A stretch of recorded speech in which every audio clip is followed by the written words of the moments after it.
大家好，今天这个视频我主要是针对我频道里编号为第9号的视频，感谢朋友们给我的私信和留言。今天来详细的解答朋友们的问题。首先来说说材料，市面上这种普通的复印纸价位大概在4到6刀每包，每包有500张。我做的小号纸筒，一张纸我可以做8个，要是大号的纸筒，一张纸我可以做4个。也就是说，我一包纸可以做4000个的小纸筒，或2000个的大纸筒。总体来说是经济又实惠的。我个人觉得，对于小庭院种植是很不错的一种选择方式。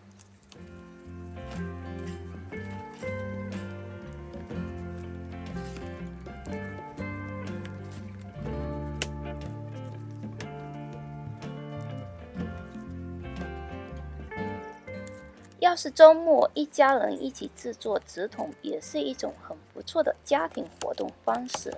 我家的小朋友就特别乐于的帮忙。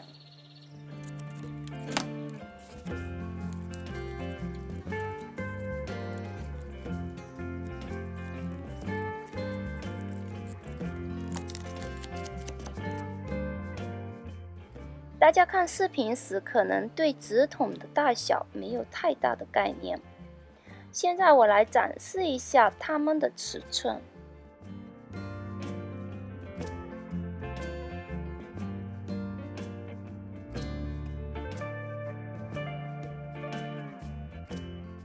小号纸筒差不多2个手指大小，封底后整个高度为6.5厘米。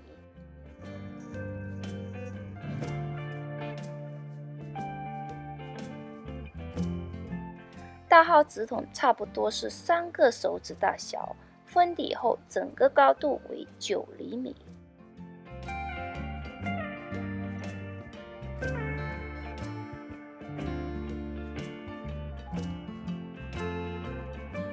这一筐我用了25张纸，做了152个小号纸筒和24个大号纸筒。